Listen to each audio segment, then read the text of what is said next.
A title slide identifies the session as the policies at play, a conversation about indigeneity and child welfare. Hello, everyone. Video of the speakers begins and continues throughout the session.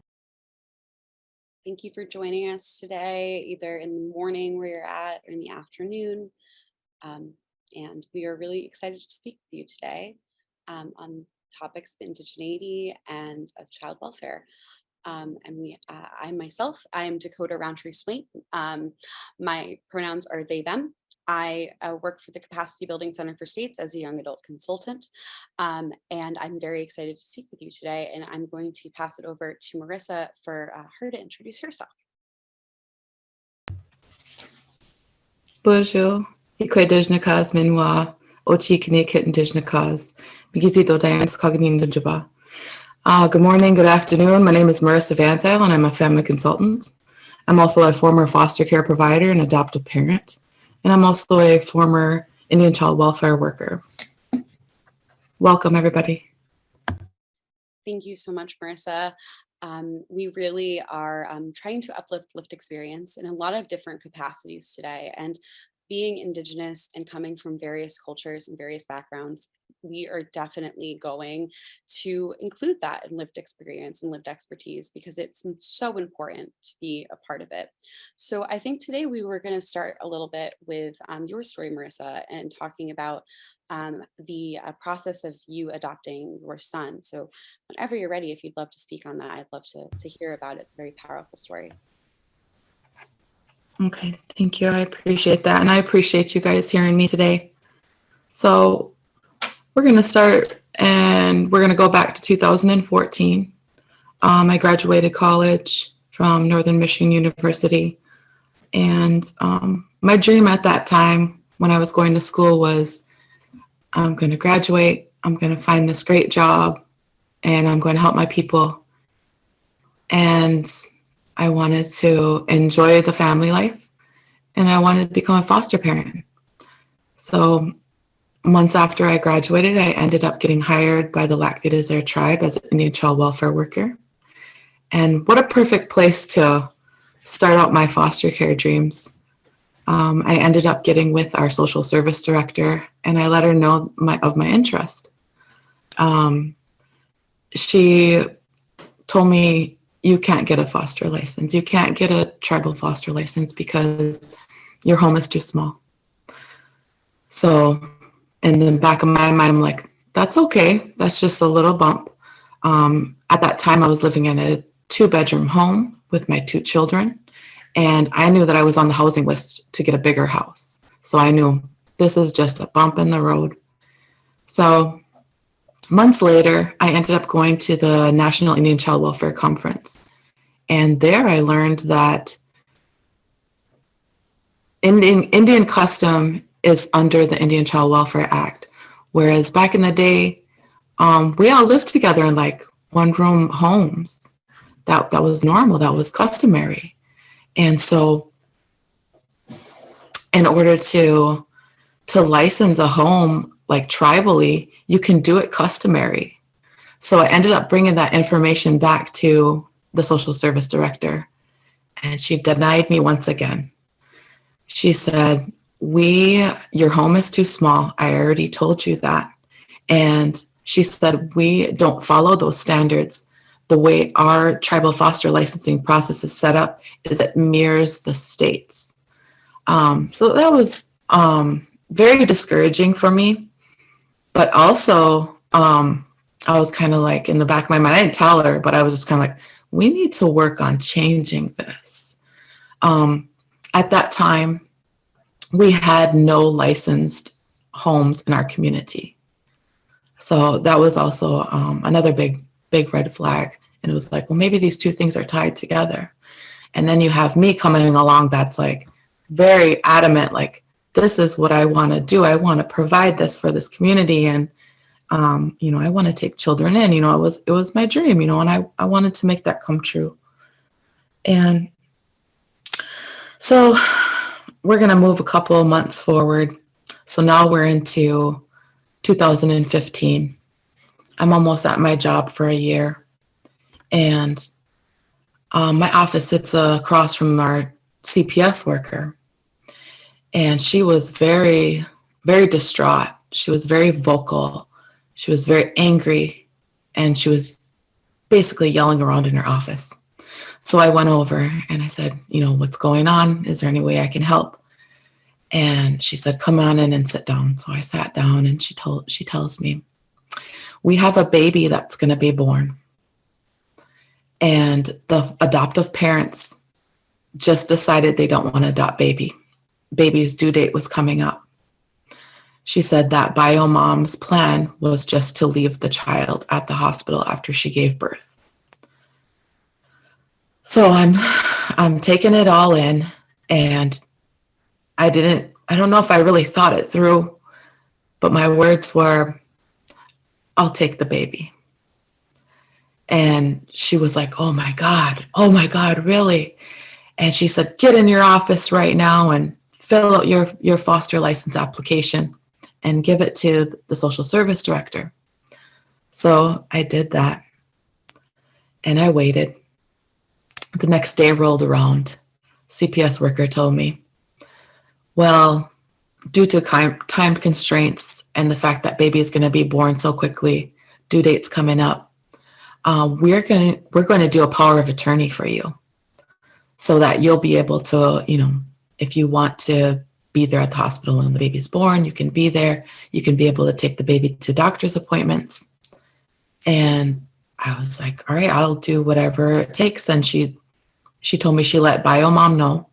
She told me that BioMom was very happy that I was willing to take baby. And then she shared with me who BioMom was. BioMom is my second cousin. That baby is my relative.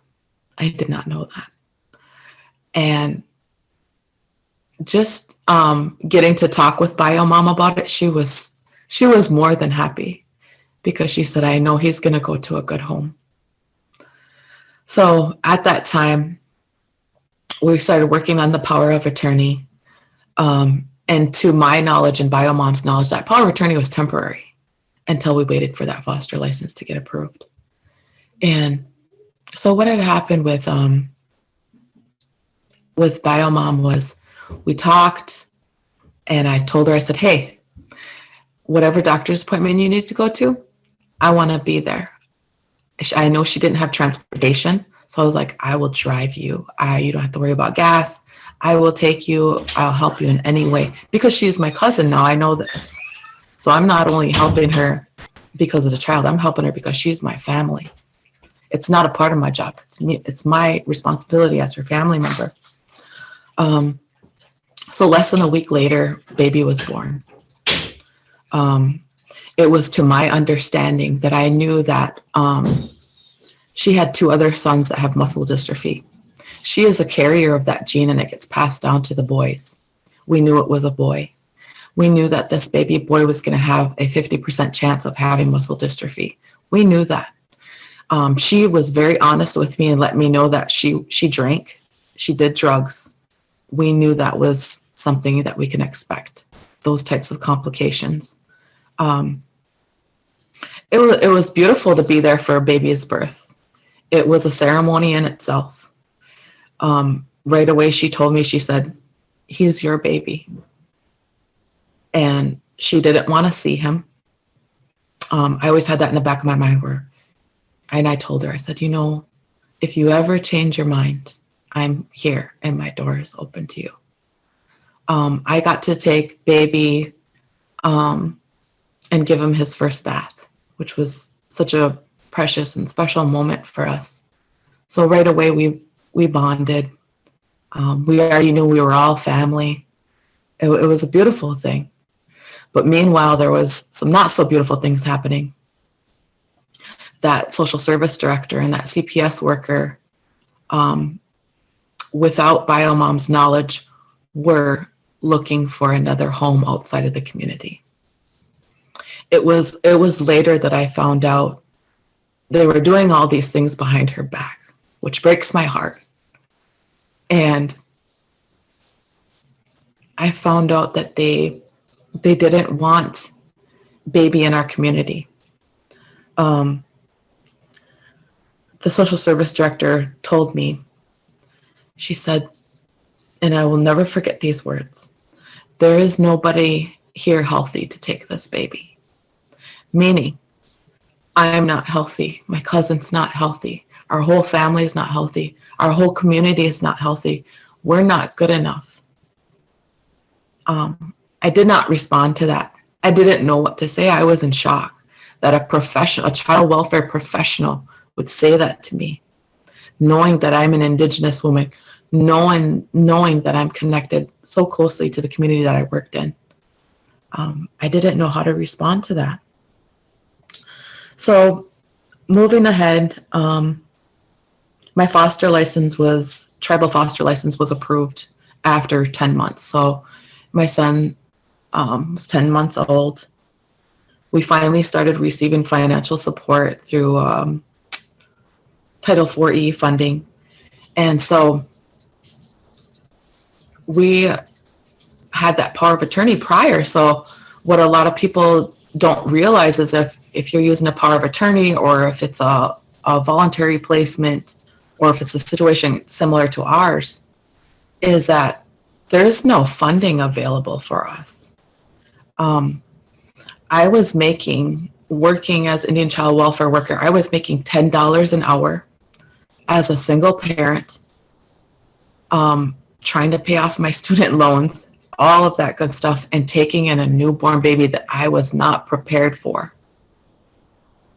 I went further into debt, along with my father and my mother.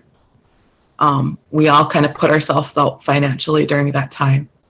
And it was so enraging to think that, like, where's the tribe? Where's the state? Why isn't anybody helping us?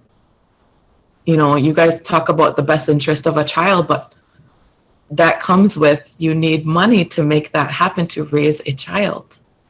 And then on top of it, with his special needs, his disabilities, at 2 months old, he was diagnosed with muscle dystrophy. So that 50% chance turned into, that's what he has. This is what his life is going to look like. At 2 months old, he was also diagnosed with fetal alcohol syndrome disorder. That's what his life is going to look like. He's going to need many doctor's visits. He's going to need a strong support system. Nobody prepared us for that as well. So as very hurtful in our process was like, you just kind of throw this in our lap and you don't back us up. And this is a baby, he's helpless. He needs somebody to fight for him. And so that was just probably the hardest part of my story that I got to share is about that. Is like, somebody so vulnerable, how could you not want to help them? And so a good thing happened at 12 months old for my son is he received his spirit name. And that's who he is. And his spirit name is Kaiupoka. It means bear child. It was a very special name for us because the bear represents medicines for us. And that to us was like, that's the strength that this boy needs. He really needs that. So it made him, it solidified his place in our family, in our community, which was so important for the rest of his life. And he got to be enrolled in early Head Start in the tribe's program. And there he would start to learn his language and to go to school with his cousins. And it was just a beautiful thing. So, I mean, along with all the bad things that were happening at that point that we were juggling and things we were struggling through, there were also those positive moments and things that I was very thankful for. So I'm very thankful for Tribal Head Start, Early Head Start programs. They are amazing. I mean, the statistics are there to prove that they're wonders for children. And so during this process, I finally got my tribal foster license after my son was 10 months old. And I was just like, wow, we actually We don't have to struggle so much. We can start chipping back away at that debt and we could get back on our feet. It was good. A big roadblock that we hit was finding who bio dad was. That was something that was so important to me, because knowing that bio mom said that he's your son and I'm raising him as my son, I still knew like he has this other family out there. So my goal was to find bio dad. So DNA tests were put out to different people. I'm not going to say how many. We didn't find bio dad. We didn't find him. We may never know who he is. But I fought really hard for that. I made sure that, because I was like, the social service director came to my office one day and she was very upset that I was pursuing the DNA testing. And she said, "What are you doing? You're just making this process longer." And I said, "You know what? One of these days he's going to come and he's going to ask me who his dad is. And I want to be able to share that with him." And she was very upset, totally not supportive of the DNA testing. And I don't know, there's just so many obstacles for us. My son was finally adopted September 5th of 2017. He was 2 years old at that point. And it was a beautiful day. We shared it with community members and family. We were very open about the adoption. My son knows that he's adopted. His biological siblings know that he's their brother, and he knows that he has sisters and brothers out there. So it's a very open situation. It was a very, the whole process was very harmful to our family, but as well as healing. He did receive a second spirit name, which is our family name, and it's Nawe, which means the center of the universe, and which is very, very fitting for him, because we have some interesting dynamics in our family. You know, not everybody gets along, but he really brought us all together. And so he was a very special gift to our family. And we just can't say enough good things about him, you know. He's our little angel baby. Thank you so much, Melissa, and for sharing all of that. This process, what you're explaining, though, it is so important to see the individual impact of it, because this is what's happening to every single family. But this isn't abnormal, what you went through.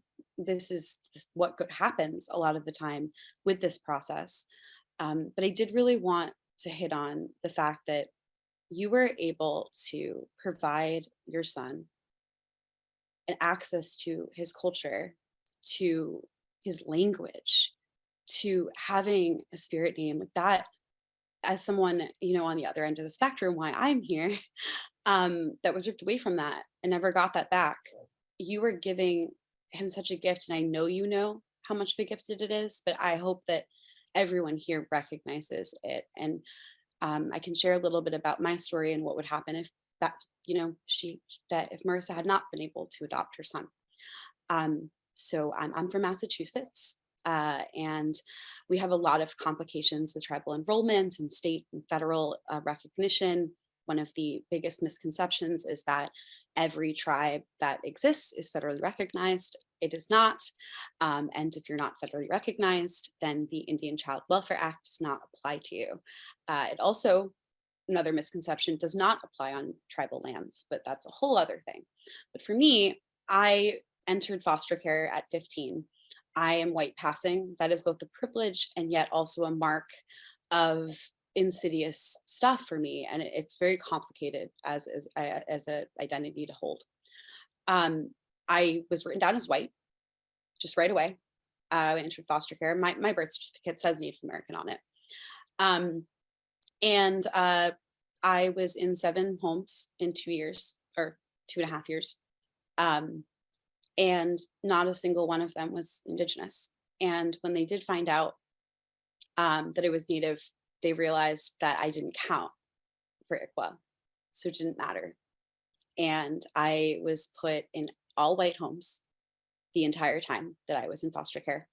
My last placement was on the Cape of Massachusetts, next to Mashpee, which is where the Mashpee Wampanoag have their, like, all of their celebrations. I was 10 minutes away from there.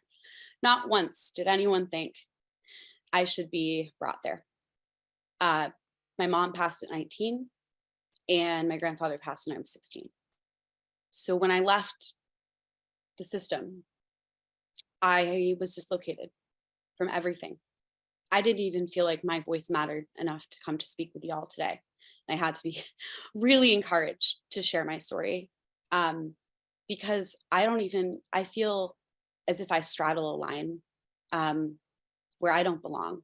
I don't belong in the white communities, and I don't feel like I belong in my community anymore because I was ripped away from it. Like, yes, I've been living on the lands of my people this whole time, but I haven't been able to be a part of any of that. And as I grew older, my moccasins didn't grow. I had my little baby regalia, and I got my spirit name Strawberry Moon, which Marissa and I really connected about. It's the harvest moon in June. And I'm so lucky to have that. So blessed to have that. I wish I knew it in my own language, but we don't know it because of everything that has occurred up until this point, the generational trauma, the erasure. And what really comes to it is that I don't know who I am. I don't have a community.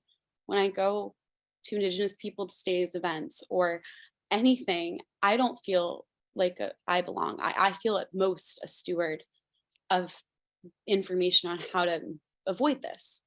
And it has taken me a very long time and meeting amazing people like Marissa for me to start to feel like I do belong again.